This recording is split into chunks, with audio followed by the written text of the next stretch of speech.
What's up, everybody? Christian James here. Today's video. Female sports are once again female sports. The Olympics banned transgender athletes from competing with women. Let's take a look. Some breaking news from the International Olympic Committee, and it has just clarified a new policy. And this is regarding eligibility for any female category event at the Olympic Games or any other IOC event. And the ruling that the Olympics have made is that those who compete in female sports is limited to biological females. That will be determined on the basis of a one-time SRY gene screening. So the eligibility for any female category event at the Olympic Games or any other IOC event, including individual or team sports, is now limited to biological females. Let's bring in... Ladies and gentlemen, it's about time that we get back to normality, some normalcy here. It's unfair. It's always been unfair. That's why we had male categories and female categories, and then all of a sudden somehow the categories got conflated, but it only went in the one direction. If you're a woman and you think you're us and you are good enough to compete against us, welcome to the table. But if you're one of us and you're not good enough to compete against us, do not, and this is not a slight at women, do not sandbag by going against opponents that are easier to beat. If you can compete, compete honestly. And if you can't, accept that and move on to something you can, if you can. Our sports correspondent, Rob Harris, who joins me now. So, Rob, this affects transgender athletes, those who are biological men, so it affects who men. Identify as women who've been competing in some female categories, and also affects those women in those categories who felt that this was an unfair situation.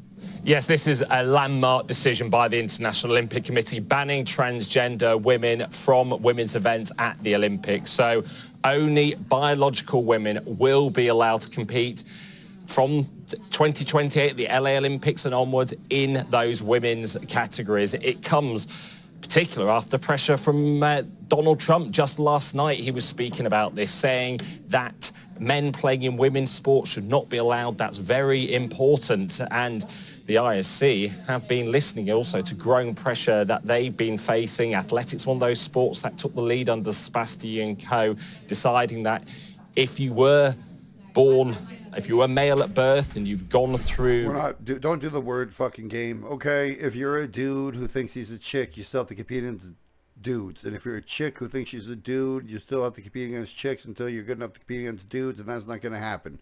That's what he's trying to say. That's right, I said it.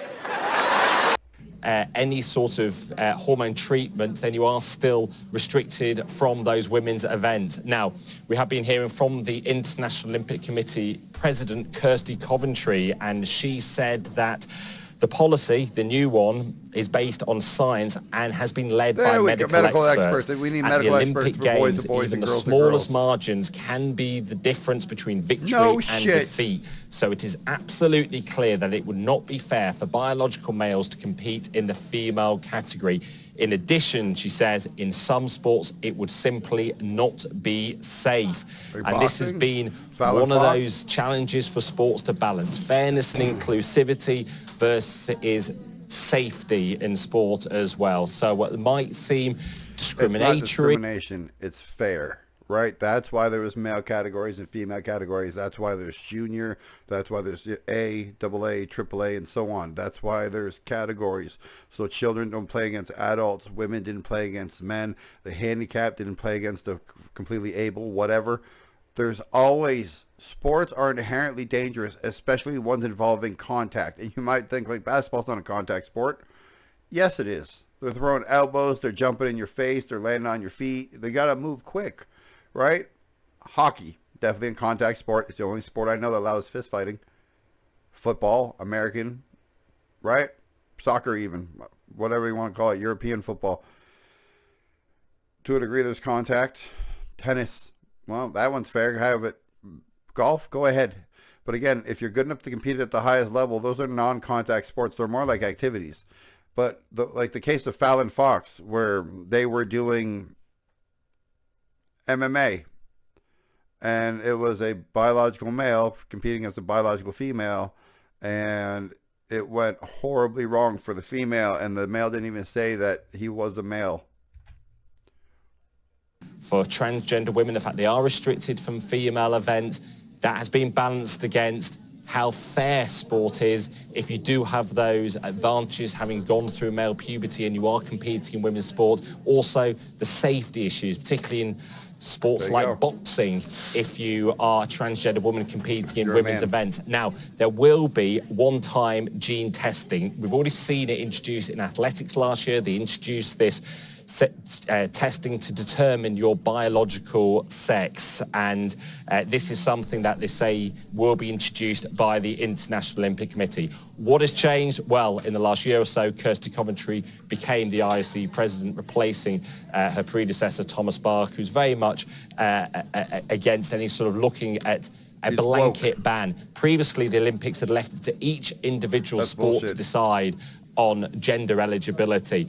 Some sports, like athletics, swimming as well, have introduced their own forms of this ban on transgender women. But there are sports that had not. Gymnastics, tennis and football. FIFA had never decided to introduce a blanket ban, even though here the Football Association last year has banned transgender women from women's matches. There is something to know. At the last Olympics in Paris, the last Summer Olympics, there were no openly transgender women who were competing. So there you go, ladies and gentlemen. The largest governing body for sports and athletics, I believe, in the world has now went back to normalcy and science. Not the science, actual science. Where we went back to the way things always were before somehow some people got upset that it wasn't fair, that they weren't good enough to compete against the person they were born like, and they wanted to compete against the person they somehow felt like. Feelings don't matter, and that's a fact. If you believe that I'm wrong, tell me in the comment section. If you believe I'm right, tell me in the comment section. Make sure you subscribe. Thanks for watching. I'm out.